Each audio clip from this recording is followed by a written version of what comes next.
Welcome to the deep dive.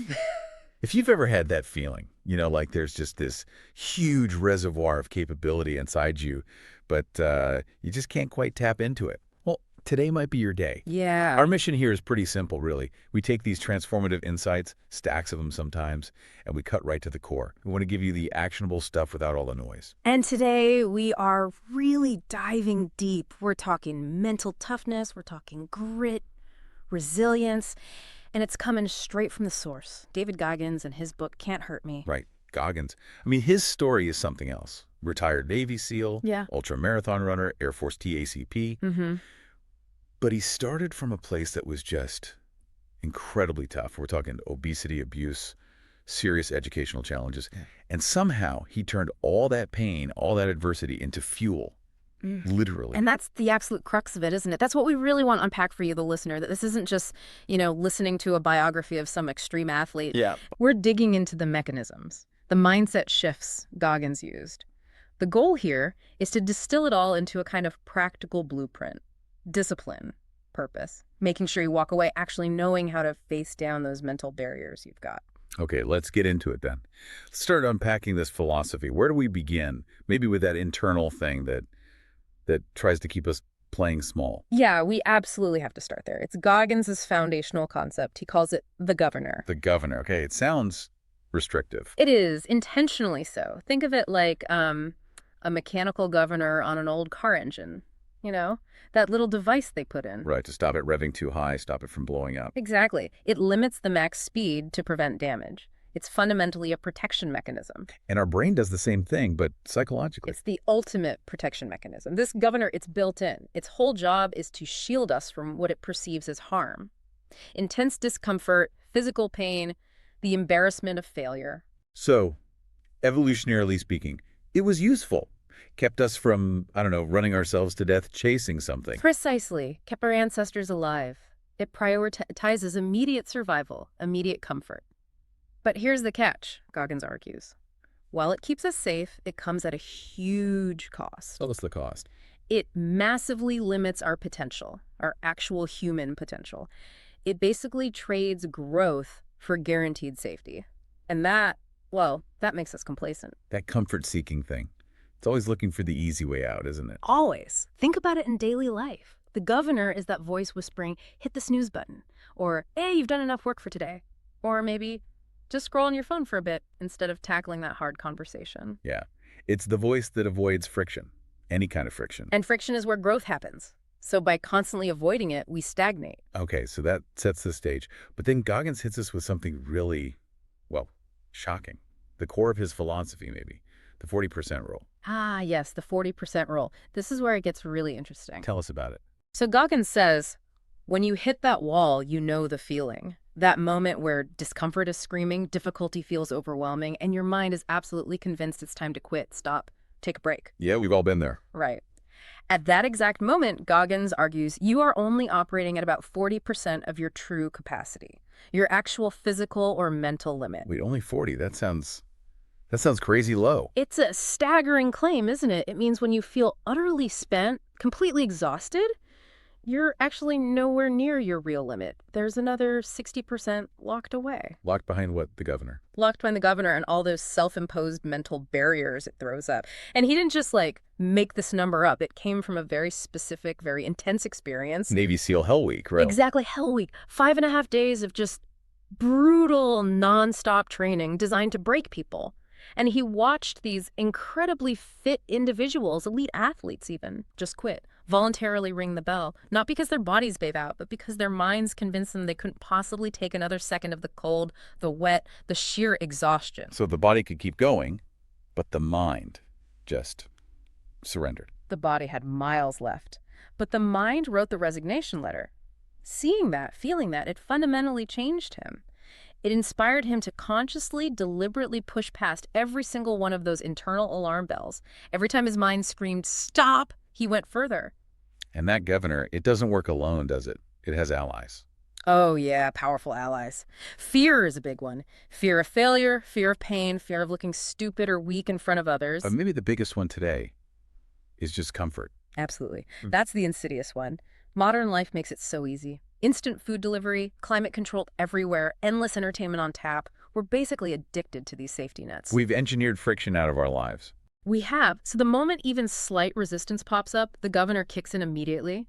It's like our mental muscles get flabby because they never get a real workout. We don't test our endurance anymore. Okay, so if we want to break through that 40% ceiling, if we want to access that other 60%, what are the steps? How do we actually do that according to Goggins? Right, the practical part. Step one is pure self-awareness. You have to become almost like a forensic investigator of your own internal dialogue. Listening in on yourself. Constantly. When that little voice pipes up the governor saying, stop, or this is too hard, or it's not worth it, you have to catch it. Recognize it for what it is, basically. A comfort-seeking lie. Just naming it takes away some of its power, maybe. It absolutely does. And then step two, you have to fundamentally shift your relationship with pain and discomfort. How so? Goggins urges us to reframe it completely. Stop seeing pain as a signal to retreat. Instead, start viewing it as a positive sign, a definitive indicator that you are growing, expanding your limits. So pain is the sound of growth. That's a great way to put it. Pain is the sound of your mental limits expanding. It means you're in the growth zone. Okay, so be aware of the voice, reframe the pain. Yeah. How do you apply that? Through incremental overload. This is key. You don't suddenly try to jump to 100% tomorrow. That's how you get injured or burn out completely. Right. It's about progressive discipline. Every day, push just slightly beyond your current comfort zone, just a tiny bit. If you normally run a mile, run 1.1 miles. If you usually study for an hour, push it to, say, 70 minutes. Small, consistent pushes. Exactly. It gradually builds your tolerance for discomfort. It's like lifting weights for your mind. Mental conditioning. Makes sense. And there's one more thing. The mind audit. Yes, the mind audit. This is about looking back. Reflect on those times you gave up. A diet, a project, learning a new skill, whatever. We all have those moments. We do. And you have to ask yourself, with brutal honesty, no excuses. Was I truly at my absolute limit? Was I physically or mentally incapacitated? Or did my governor just convince me to stop right when things got tough, right when the real growth was about to happen? Oof.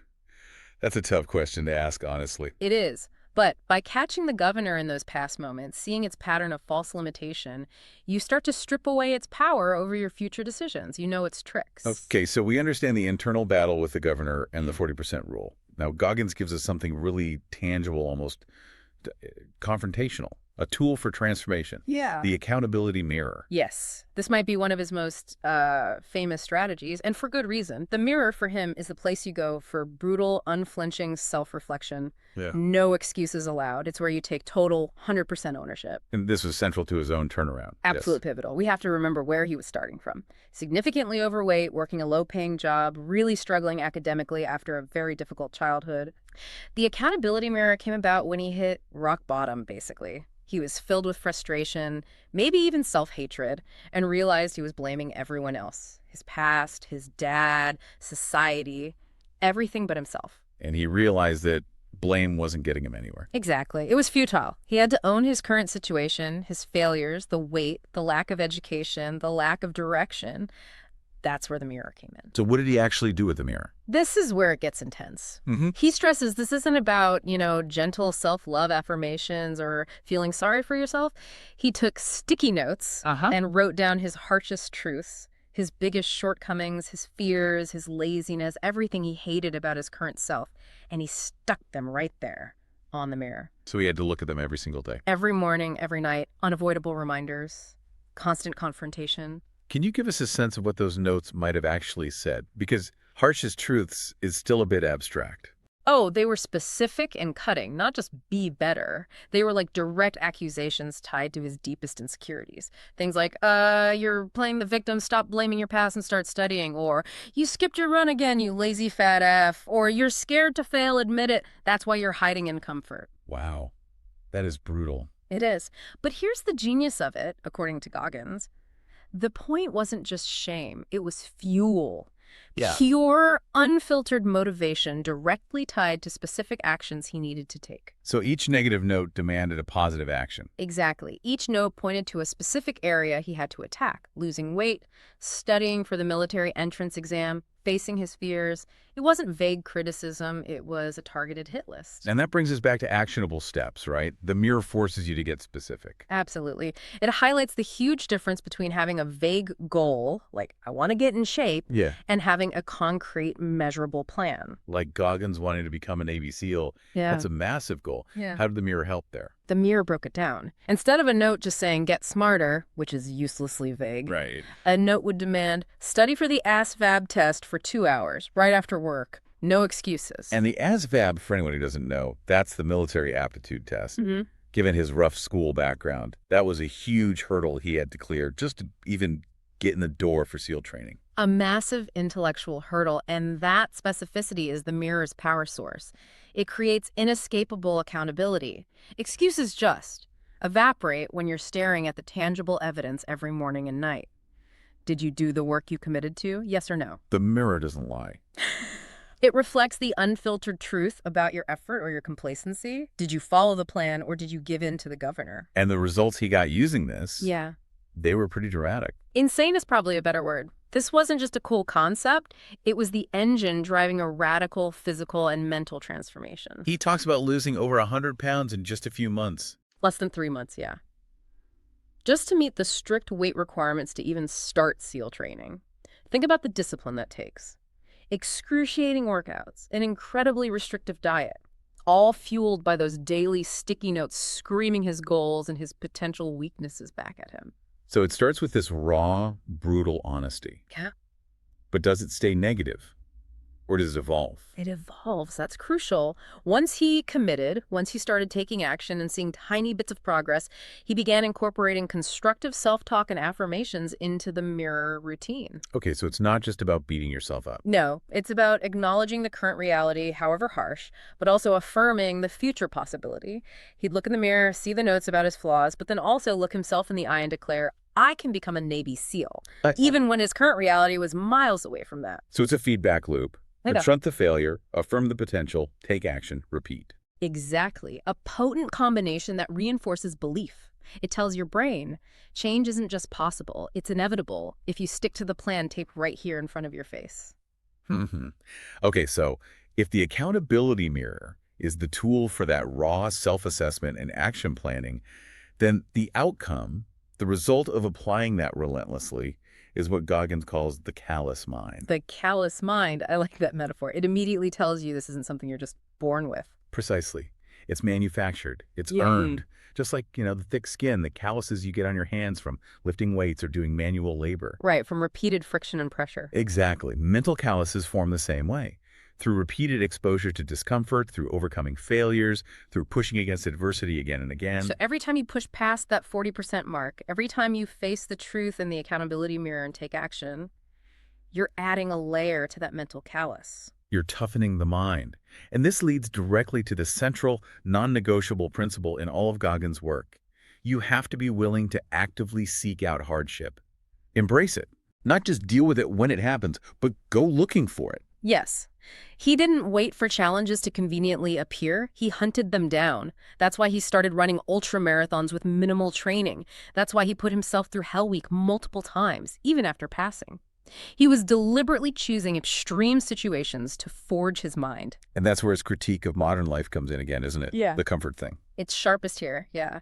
He basically argues that our society's obsession with making everything easy, safe, and comfortable, it robs us. Yeah. It denies us the very friction we need to build resilience. So we end up mentally soft. Mentally soft. Because if you always choose the easy path, if you always avoid the difficult conversation, the tough workout, the challenging project, you never develop the underlying strength to handle the inevitable hard times that life will throw at you. Okay, that makes sense logically. But let's push back a little here, be critical. Goggins' approach is, well, it's extreme. How do we differentiate between productively pushing past 40% to build that callous mind and just pushing yourself into serious burnout, chronic injury, or even emotional breakdown? Isn't there a danger here? That is such a crucial question. And it's a distinction Goggins himself makes, although sometimes his rhetoric sounds absolute.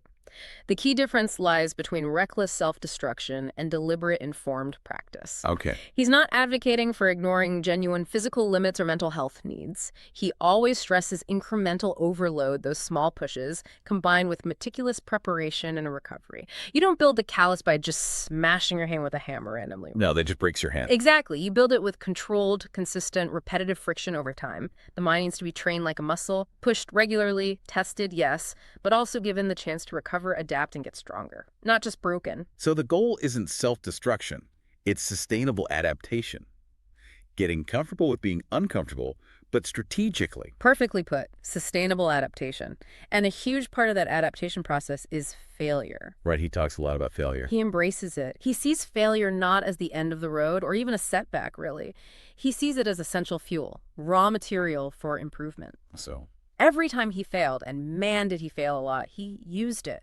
It became data. It highlighted a weakness. It forced him to reevaluate his approach. It was like the friction again. The failure wears away the old, weak thinking or preparation, allowing a stronger layer, a thicker callus to form in its place. But that failure needs something else to be effective, doesn't it? Repetition. Absolutely. Consistency is the secret weapon. Just failing once isn't enough. It's the consistent repetition of difficult tasks that truly builds the callous mind. Running day after day, even when you don't want to. Studying when you're tired. Making the sales call after rejection. Exactly. Doing the hard thing over and over again builds the habit of resilience. It rewires your brain. Yeah. Tasks that once seemed terrifyingly insurmountable start to feel, well, maybe not easy, but routine, manageable. Why? Because your mental threshold for discomfort has literally shifted higher. So if someone listening wants to start callousing their mind, like today, what are the immediate tools? What can they do? Okay, 3 core things, building on what we've discussed. First, deliberate practice. Actively, consciously seek out small situations that push your current comfort limit. Just minor stuff to start. Like what? Take the stairs instead of the elevator. Volunteer for the presentation you're nervous about. Tackle the most annoying task on your to-do list first thing in the morning. Little choices that create friction. Okay, deliberate practice. What else? Second, visualization. But remember, Goggins-style visualization. Don't just picture the easy success. Specifically visualize yourself facing the adversity, feeling the struggle, and then overcoming it. Rehearse pushing through the discomfort in your mind. Mentally experiencing the win after the struggle. Exactly. And third, and this is ongoing, self-talk. You have to actively manage that internal dialogue. Systematically replace the fearful, limiting voice of the governor with empowering affirmations. But affirmations based on Yeah. wishful thinking. No, based on evidence. Root them in your past achievements, however small. Remind yourself, I got through that really tough project last year. I can handle this difficult client. Or I finished that 5K even when I wanted to quit. I can definitely finish this workout. You use past proof of resilience to fuel present effort. Got it. So deliberate practice, visualizing overcoming struggle, and evidence-based positive self-talk. Those are the tools. And the benefit. It fundamentally transforms your relationship with adversity. You stop dreading it and start seeing it as an opportunity. It lets you stay disciplined, keep your eyes on huge long-term goals, even when the short-term sucks. And maybe most importantly, it builds this deep, unshakable self-respect. Okay, building that callous mind sounds like preparing for battle. And Goggins seems to have a specific blueprint for that battle, starting with, as you mentioned, visualization, but maybe we can go deeper on his specific take. Yeah, let's really unpack his version of visualization because it's different. Most self-help frames it as, picturing the perfect outcome, feeling the joy of success, manifesting sunshine and rainbows. Right, positive thinking. Goggins' approach is far more gritty, more intense. Yes, it's about preparing the mind and reinforcing belief you can succeed, even against insane odds. But the crucial difference is what he visualizes. Richie. He doesn't just visualize crossing the finish line smiling. He mentally rehearses the entire journey, especially the absolute worst parts, the visceral, specific pain he anticipates. So he's visualizing suffering. He's visualizing suffering and overcoming it. He'd mentally walk through running ultramarathons on stress-fractured legs because he knew that might happen. He'd visualize the feeling of hypothermia during SEAL water training, the exhaustion, the despair, the moments where quitting seems like the only rational option. Why? Why focus on the negative like that? Because it's psychological inoculation. By mentally experiencing and working through those specific pain points before they happen, he dramatically reduced the shock and cognitive load when the actual pain inevitably arrived. Ah, so when the really bad stuff hit during the race or training, Yeah. it wasn't a surprise. It wasn't a surprise. It was just part of the script he'd already run through dozens, maybe hundreds of times in his head. He'd already mentally faced it and decided how he would respond. It allowed him to meet the actual challenge with readiness, even a sense of grim familiarity, instead of panic or shock. Okay, so for someone listening, applying this means define your goal clearly, yes, but then really immerse yourself in visualizing the process, including the specific hurdles, the pain points, the moments you'll want to quit, and then mentally rehearse pushing through them, maybe reinforcing with those affirmations we talked about. That's exactly it. Visualize the struggle, visualize the push through, visualize the success after the struggle. But visualization alone is just daydreaming if it's not built on a rock-solid foundation. Preparation. Goggins is relentless on this point. Success isn't magic. It's not luck. It's definitely not just innate talent. It's the direct result of meticulous, obsessive planning and then relentless, unwavering execution. Preparation is how you anticipate challenges and mitigate every conceivable risk. His physical prep for the SEALs, for example, is kind of legendary, the sheer volume. Hundreds of miles running, hours swimming, thousands of push-ups. But it wasn't just volume, it was the mindset behind it. Every single workout, no matter how exhausted he was, no matter the conditions, was non-negotiable. It was a necessary incremental step toward forging the physical and mental armor he needed. But the prep wasn't only physical, right? It was mental too. Deeply mental. It involved systematically studying his own weaknesses, identifying every potential barrier, internal thoughts, external obstacles, and then proactively rehearsing solutions for each one. So it connects back to the governor and the accountability mirror. Directly. Preparation meant confronting the governor head-on. He'd literally write down every fear he had about the upcoming challenge, every doubt, every possible excuse his mind might try to use later, and then, one by one, he'd dismantle them with a concrete, actionable plan.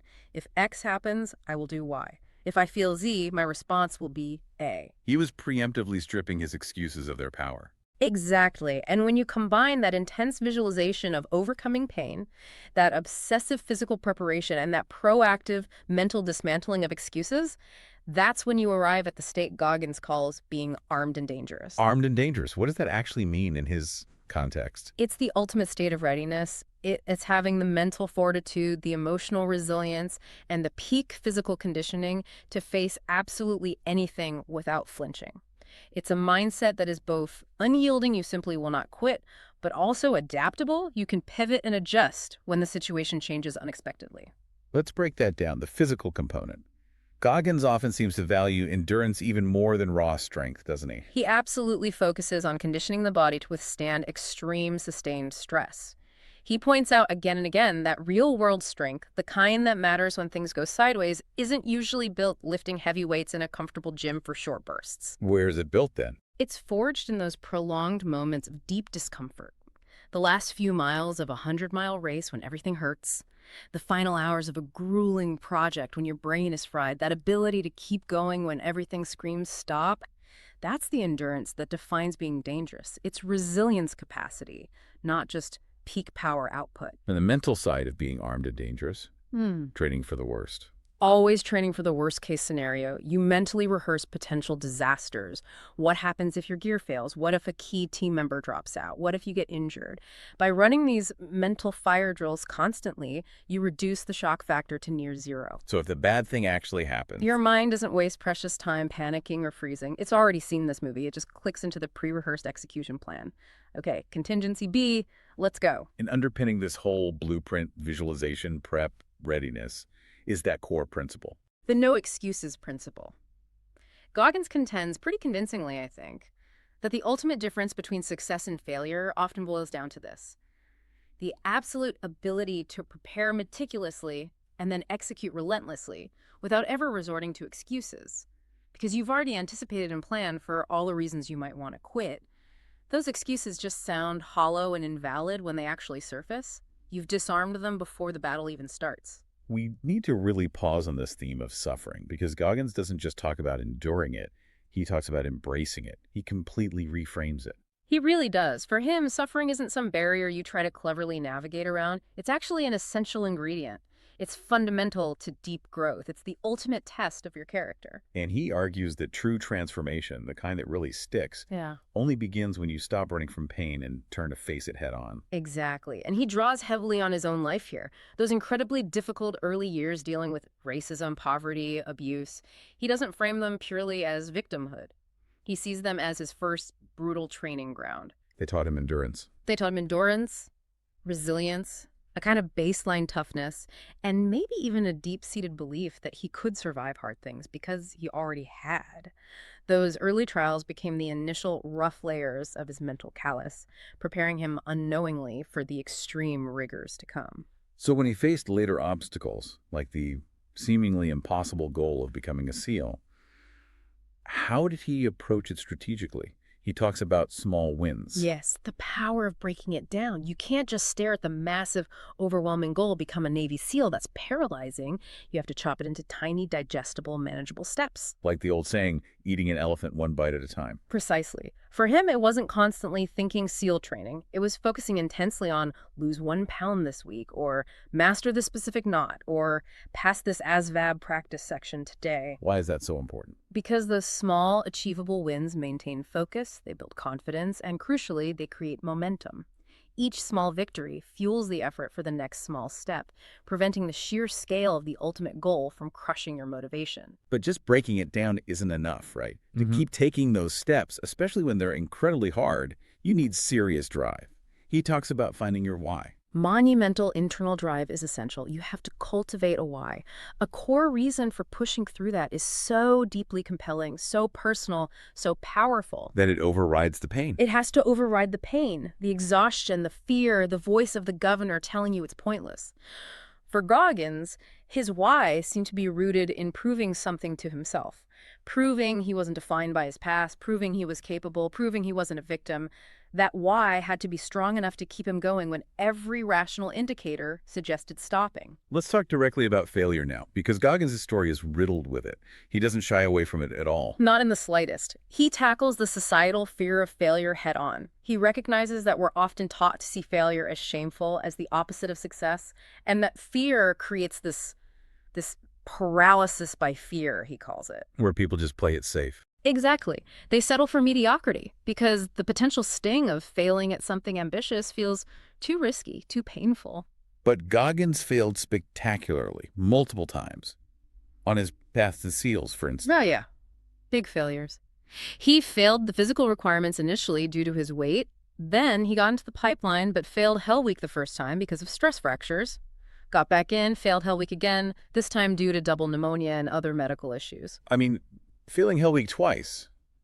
Most people would justifiably quit forever at that point. The physical and mental toll is immense. How did he use those failures? That's the key. He used them. They weren't dead ends. They were detours that provided critical information. Each failure triggered an immediate, brutally honest postmortem analysis. He didn't just wallow or blame. No wallowing. He sat down metaphorically or maybe literally and dissected what went wrong. Okay, why did I get injured? Was my conditioning flawed? Was my nutrition off? Why did I get sick? Was I not prepared for the cold?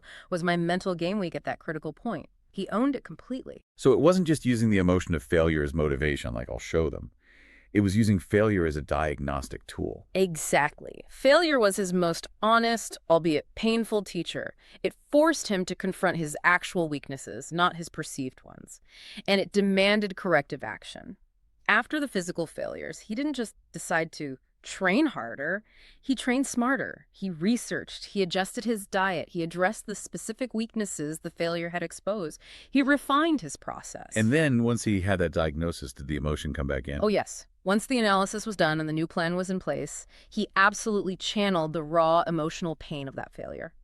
He talks about turning it into a kind of revenge against failure itself, a ferocious determination to work harder, smarter, and more relentlessly, not primarily to prove critics wrong, but to prove his own potential right, to conquer the thing that had previously beaten him. Okay, so the actionable strategy here for anyone listening is, when you fail, don't just brush it off or beat yourself up. Step 1, conduct a formal postmortem. What specifically went wrong? Own your mistakes without getting defensive. Step 2, use that analysis to refine your process, your preparation. Step 3, channel the frustration or disappointment into focused energy for the next attempt. That's the Goggins way. Analyze, own, adjust, attack. Focus on the process, not just the outcome. So Goggins achieves these incredible personal milestones, overcomes insane odds. But his philosophy doesn't stop there, does it? He talks about legacy, about impacting others. Right. He argues that true meaningful success isn't just about your own medals or accomplishments. It ultimately has to involve uplifting others, inspiring them to break free from their own limitations. It's about creating a ripple effect. And how does he suggest we do that? Where does it start? It starts with the absolute power of example, what he calls walking the walk. You can't effectively empower anyone else if you aren't living the principles yourself. Actions speak louder than words. Way louder. If you want to inspire resilience, discipline, mental toughness in others, you have to embody it first, consistently. That means showing up every day. Yeah. Right. Doing the hard things, sticking to your principles, even when it's inconvenient, even when nobody's watching. Especially when nobody's watching. That authenticity, that lived integrity is what grants you the credibility, the moral authority to actually challenge and guide others effectively. Okay, so lead by example. Then what? He talks about mentorship, but with a specific flavor, tough love. Yes, tough love guidance. Sharing the strategies, the mindset shifts you learn through your own struggles is vital. But Goggins believes that to truly empower someone, you often have to do more than just encourage them. You have to challenge them. How so? You have to hold them accountable to their own stated goals. You have to push them beyond their current comfort zone, their perceived limits. Yeah. Even if, maybe especially if, it makes them uncomfortable initially. Or even if they resent you for it in the moment. Okay, let's explore that, because tough love can be tricky. How do you apply that constructively? If someone's already down or struggling, isn't pushing them hard, potentially harmful, how do you avoid just being harsh? The intention behind it is absolutely critical. Goggins-style tough love isn't about cruelty or tearing someone down. It comes from a place of genuinely recognizing that person's untapped potential and refusing to let them settle for less than they're capable of. So it's born from belief in them. Yes. It's about holding up that accountability mirror for them, gently but firmly, pointing out where the governor might be sabotaging them, challenging the excuses they're making, insisting they follow the action plan they themselves created. It's focused on equipping them, not belittling them. A huge part of this, woven throughout his message, is getting people to reject the victim mentality. Fundamental, absolutely fundamental. Goggins acknowledges the reality of trauma, of past hardships, of systemic barriers. He's lived through plenty himself. But he insists, forcefully, that individuals must stop allowing those external factors or past events to define their present and limit their future potential. The past happened. You can't change it, but you can control your reaction today. 100%. Empowerment, he argues, begins the moment an individual takes full, radical ownership of their current situation, regardless of how unfair the circumstances that led them there might be, and starts actively working to change their reality now. The focus has to shift. Completely. Away from why me, or look what happened to me, towards, okay, this is where I am. What am I going to do about it? What action can I take right now, this hour, this day to move forward? Empathy for the past is vital, but the action has to be rooted in present responsibility. And finally, he talks about creating a culture of empowerment, building a tribe. But he also warns against something: the savior complex. Yeah, building a supportive community, a tribe where people can share struggles honestly, hold each other accountable, and push each other to grow is powerful. A true leader within that tribe, in Goggins' view, is driven by seeing others succeed and grow, often sacrificing their own time or recognition without needing accolades. But what's the danger of the savior complex? The savior complex is that trap of wanting to swoop in and rescue people, to fix their problems for them. While well-intentioned, it ultimately disempowers them. It makes them dependent. Right. Goggins' approach is about equipping others with the tools, the understanding of the governor, the practice of the accountability mirror, the concept of the callous mind, so they can become strong and self-reliant independently. So the goal isn't to create followers who need you. No. The goal is to foster autonomy and self-confidence. The legacy isn't measured by how many people depend on you, but by how many people you've helped equip to stand on their own, to become armed and dangerous in their own right, ready to face their own challenges. You're essentially trying to create more leaders, people who eventually won't need your tough love anymore. Precisely. It's about passing on the understanding that obstacles aren't roadblocks. They're just opportunities to build thicker calluses. #, outro, call tape. Wow. Okay, this deep dive into David Goggins' philosophy, into Can't Hurt Me, has really laid out an incredible, if incredibly challenging roadmap for transformation. We started with that idea of the internal limiter, the governor, Mm-hmm. and that mind-bending 40% rule, showing just how much potential most of us leave untapped. Yeah. Then we dug into the brutal honesty required by the accountability mirror Yeah, the sticky notes. and the relentless, friction-filled work needed to forge that callous mind. It's definitely an unyielding path Goggins lays out. High demand, no question. But it's a path for fundamentally changing your life by, well, learning to embrace necessary pain, systematically discarding every single excuse, and committing to just relentless, consistent effort. In the payoff. The payoff is huge. By breaking free from those limits that you've probably unknowingly placed on yourself, you gain this profound self-respect, this undeniable inner strength, and maybe for the first time, a really clear, actionable sense of purpose. It's going to be tough, no doubt, but the potential waiting on the other side, it's vast. It's there to be claimed.